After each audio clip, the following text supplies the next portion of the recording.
Lady Susan by Jane Austen, Section 2. Mrs. Vernon, read by Rachel Ellen. Mrs. Johnson, read by Kirsten Ferreri. Lady Susan, read by Kristen Hughes. Sir Reginald de Courcy, read by Simon Taylor. Lady de Courcy, read by Gesine.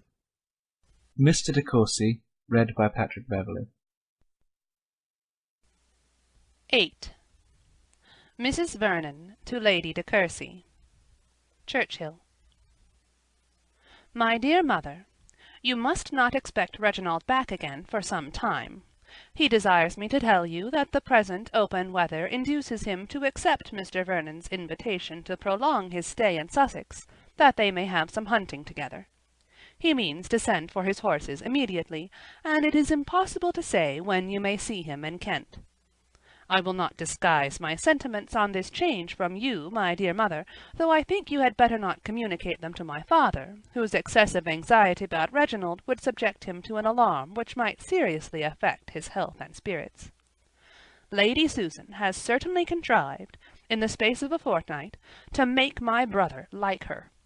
In short, I am persuaded that his continuing here beyond the time originally fixed for his return is occasioned as much by a degree of fascination towards her as by the wish of hunting with Mr. Vernon, and of course I cannot receive that pleasure from the length of his visit which my brother's company would otherwise give me. I am indeed provoked at the artifice of this unprincipled woman.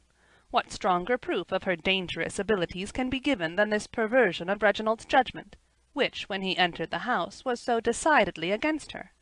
In his last letter he actually gave me some particulars of her behaviour at Langford, such as he received from a gentleman who knew her perfectly well, which, if true, must raise abhorrence against her, and which Reginald himself was entirely disposed to credit. His opinion of her, I am sure, was as low as of any woman in England, and when he first came it was evident that he considered her as one entitled neither to delicacy nor respect, and that he felt she would be delighted with the attentions of any man inclined to flirt with her.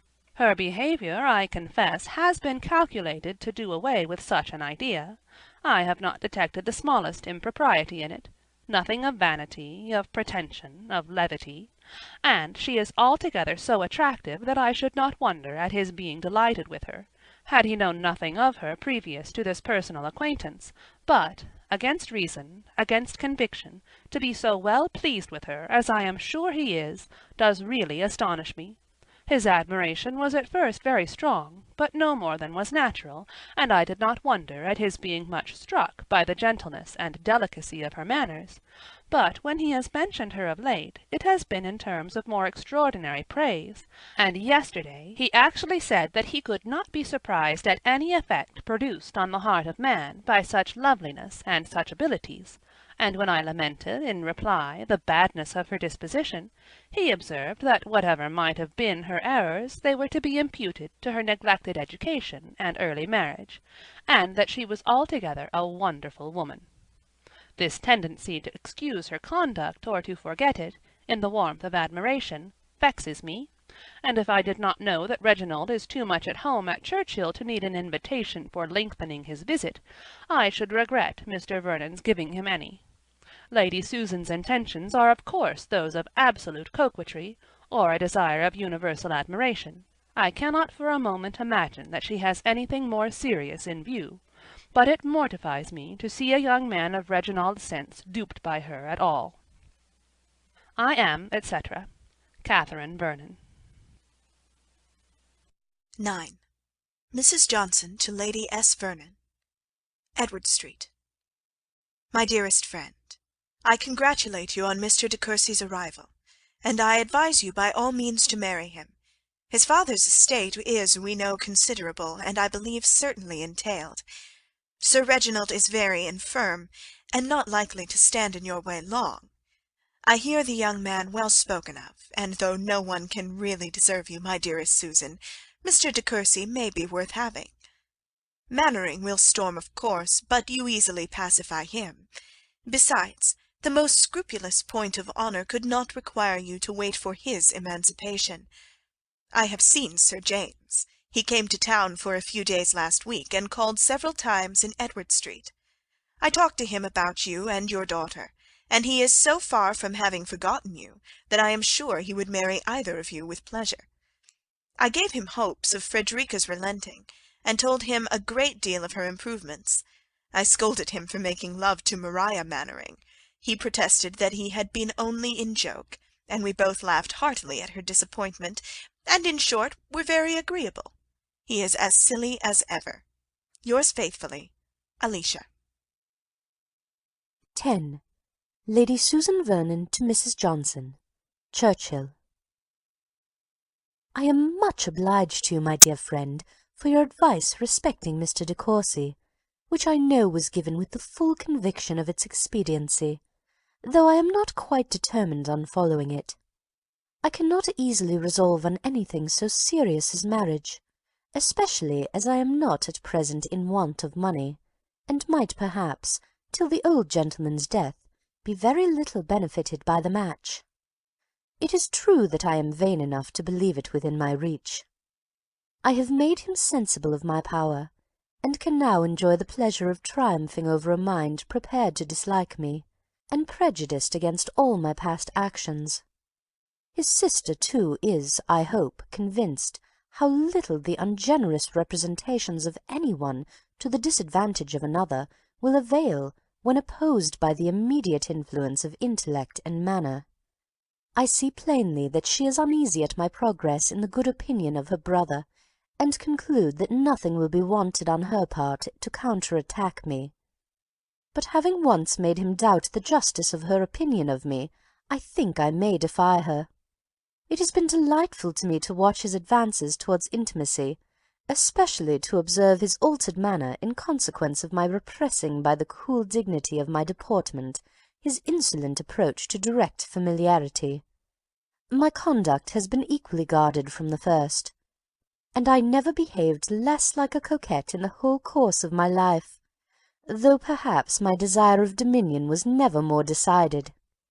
I have subdued him entirely by sentiment and serious conversation, and made him, I may venture to say, at least half in love with me, without the semblance of the most commonplace flirtation. Mrs. Vernon's consciousness of deserving every sort of revenge that it can be in my power to inflict, for her ill offices, could alone enable her to perceive that I am actuated by any design in behaviour so gentle and unpretending. Let her think and act as she chooses, however. I have never yet found that the advice of a sister could prevent a young man's being in love if he chose. We are advancing now to some kind of confidence, and in short are likely to be engaged in a sort of platonic friendship. On my side you may be sure of its never being more, for if I were not attached to another person as much as I can be to any one, I should make a point of not bestowing my affection on a man who had dared to think so meanly of me. Reginald has a good figure, and is not unworthy the praise you have heard given him, but is still greatly inferior to our friend at Langford. He is less polished, less insinuating than Mannering, and is comparatively deficient in the power of saying those delightful things which put one in good humour with oneself and all the world.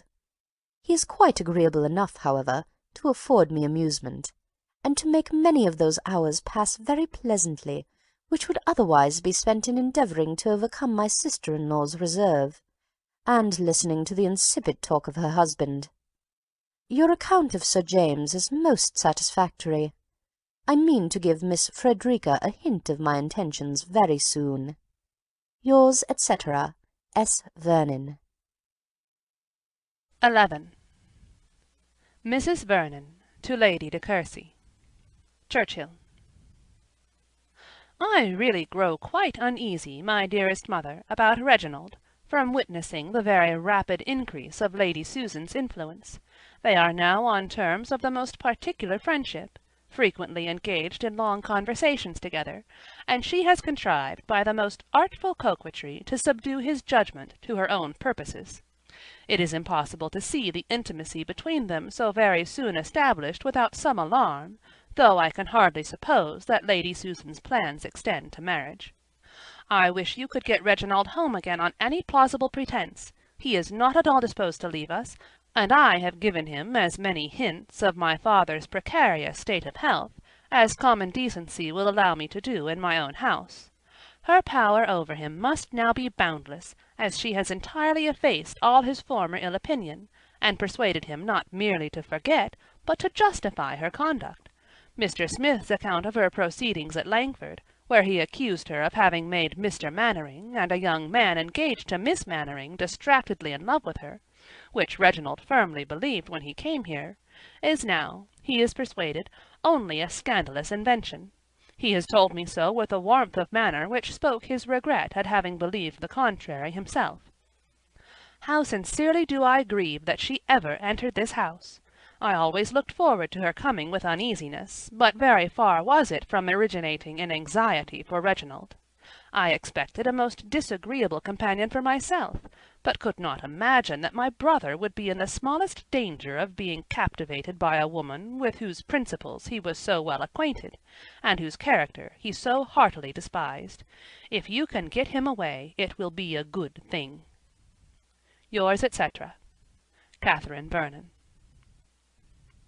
12. Sir Reginald de Courcy to his son. Parklands. I know that young men in general do not admit of any inquiry, even from their nearest relations, into affairs of the heart. But I hope, my dear Reginald, that you will be superior to such as allow nothing for a father's anxiety, and think themselves privileged to refuse him their confidence and slight his advice. You must be sensible that as an only son, and the representative of an ancient family, your conduct in life is most interesting to your connections. And, in the very important concern of marriage especially, there is everything at stake. Your own happiness, that of your parents, and the credit of your name. I do not suppose that you would deliberately form an absolute engagement of that nature without acquainting your mother and myself, or, at least, without being convinced that we should approve of your choice. But I cannot help fearing that you may be drawn in by the lady who has lately attached you to a marriage which the whole of your family, far and near, must highly reprobate.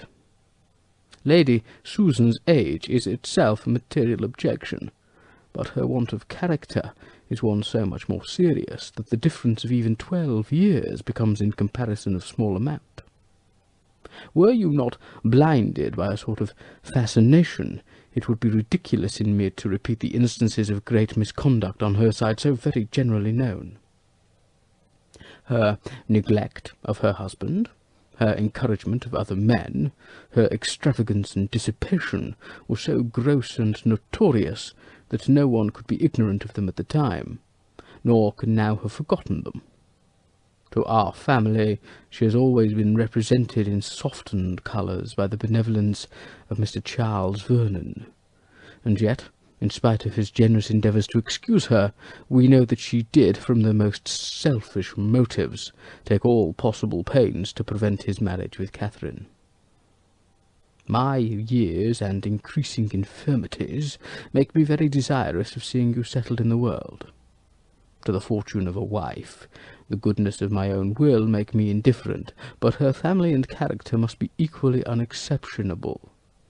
When your choice is fixed, so that no objection can be made to it, then I can promise you a ready and cheerful consent.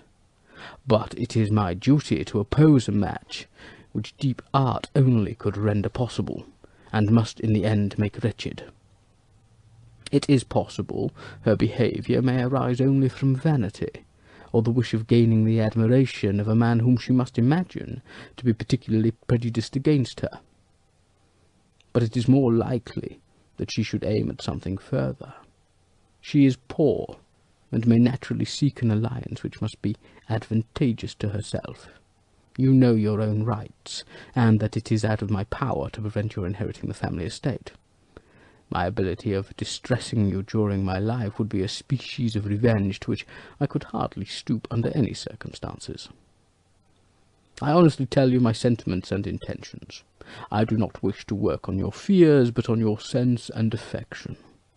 It would destroy every comfort of my life to know that you were married to Lady Susan Vernon.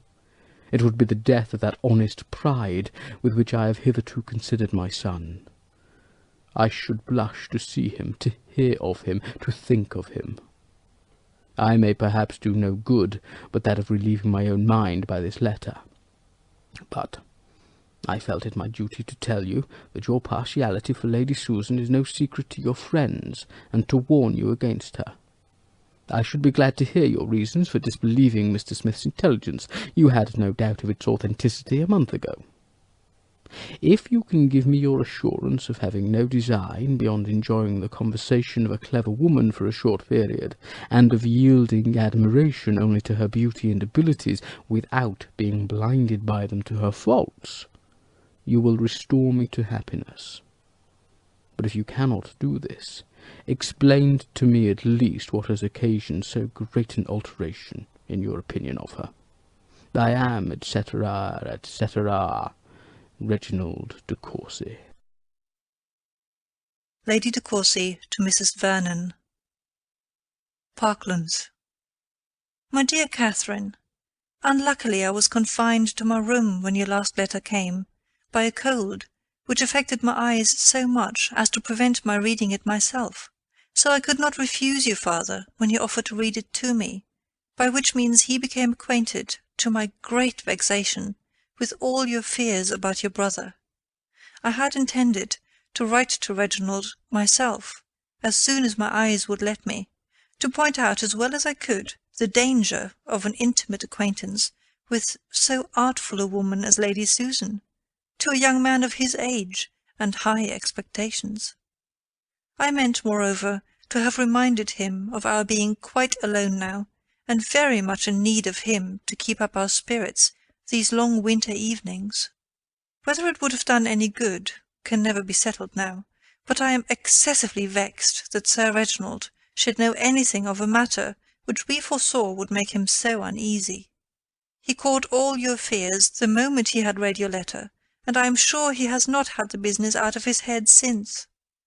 He wrote by the same post to Reginald a long letter full of it all, and particularly asking an explanation of what he may have heard from Lady Susan to contradict the late shocking reports. His answer came this morning, which I shall enclose to you, as I think you will like to see it. I wish it was more satisfactory, but it seems written with such a determination to think well of Lady Susan, that his assurances as to marriage, etc., do not set my heart at ease. I say all I can, however, to satisfy your father, and he is certainly less uneasy since Reginald's letter. How provoking it is, my dear Catherine, that this unwelcome guest of yours should not only prevent our meeting this Christmas, but be the occasion of so much vexation and trouble. Kiss the dear children for me. Your affectionate mother, C. de Courcy. 14. Mr. de Courcy to Sir Reginald. Churchill. My dear Sir, I have this moment received your letter, which has given me more astonishment than I ever felt before. I am to thank my sister, I suppose, for having represented me in such a light as to injure me in your opinion, and give you all this alarm. I know not why she should choose to make herself and her family uneasy by apprehending an event which no one but herself, I can affirm, would ever have thought possible. To impute such a design to Lady Susan would be taking from her every claim to that excellent understanding which her bitterest enemies have never denied her, and equally low must sink my pretensions to common sense if I am suspected of matrimonial views in my behaviour to her. Our difference of age must be an insuperable objection, and I entreat you, my dear father, to quiet your mind, and no longer harbour a suspicion which cannot be more injurious to your own peace than to our understandings. I can have no other view in remaining with Lady Susan than to enjoy, for a short time, as you have yourself expressed it, the conversation of a woman of high intellectual powers. If Mrs. Vernon would allow something to my affection for herself and her husband in the length of my visit, she would do more justice to us all. But my sister is unhappily prejudiced beyond the hope of conviction against Lady Susan. From an attachment to her husband, which in itself does honour to both, She cannot forgive the endeavours at preventing their union which have been attributed to selfishness in Lady Susan. But in this case, as well as in many others, the world has most grossly injured that lady, by supposing the worst where the motives of her conduct have been doubtful. Lady Susan had heard something so materially to the disadvantage of my sister as to persuade her that the happiness of Mr. Vernon, to whom she was always much attached, would be wholly destroyed by the marriage, and this circumstance, while it explains the true motives of Lady Susan's conduct, and removes all the blame which has been so lavished on her, may also convince us how little the general report of anyone ought to be credited, since no character, however upright, can escape the malevolence of slander. If my sister, in the security of retirement, with as little opportunity as inclination to do evil, could not avoid censure, we must not rashly condemn those who, living in the world and surrounded with temptations, should be accused of errors which they are known to have the power of committing. I blame myself severely for having so easily believed the slanderous tales invented by Charles Smith to the prejudice of Lady Susan, as I am now convinced how greatly they have traduced her. As to Mrs. Mannering's jealousy, it was totally his own invention, and his account of her attaching Miss Mannering's lover was scarcely better founded. Sir James Martin had been drawn in by that young lady to pay her some attention, and as he is a man of fortune, it was easy to see her views extended to marriage. It is well known that Miss M. is absolutely on the catch for a husband, and no one therefore can pity her for losing, by the superior attractions of another woman, the chance of being able to make a worthy man completely wretched. Lady Susan was far from intending such a conquest, and on finding how warmly Miss Mannering resented her lover's defection, determined, in spite of Mr. and Mrs. Mannering's most urgent entreaties, to leave the family. I have reason to imagine she did receive serious proposals from Sir James, but her removing to Langford immediately on the discovery of his attachment must acquit her on that article with any mind of common candour. You will, I am sure, my dear sir, feel the truth of this, and will hereby learn to do justice to the character of a very injured woman. I know that Lady Susan, in coming to Churchill, was governed only by the most honourable and amiable intentions. Her prudence and economy are exemplary, her regard for Mr. Vernon equal even to his deserts, and her wish of obtaining my sister's good opinion merits a better return than it has received. As a mother she is unexceptionable. Her solid affection for her child is shown by placing her in hands where her education will be properly attended to, but because she has not the blind and weak partiality of most mothers, she is accused of wanting maternal tenderness. Every person of sense, however, will know how to value and commend her well-directed affection, and will join me in wishing that Frederica Vernon may prove more worthy than she has yet done of her mother's tender care. I have now, my dear father, written my real sentiments of Lady Susan. You will know from this letter how highly I admire her abilities, and esteem her character, but if you are not equally convinced by my full and solemn assurance that your fears have been most idly created, you will deeply mortify and distress me. I am, etc., etc., R. de Courcy. End of Lady Susan by Jane Austen, Section 2.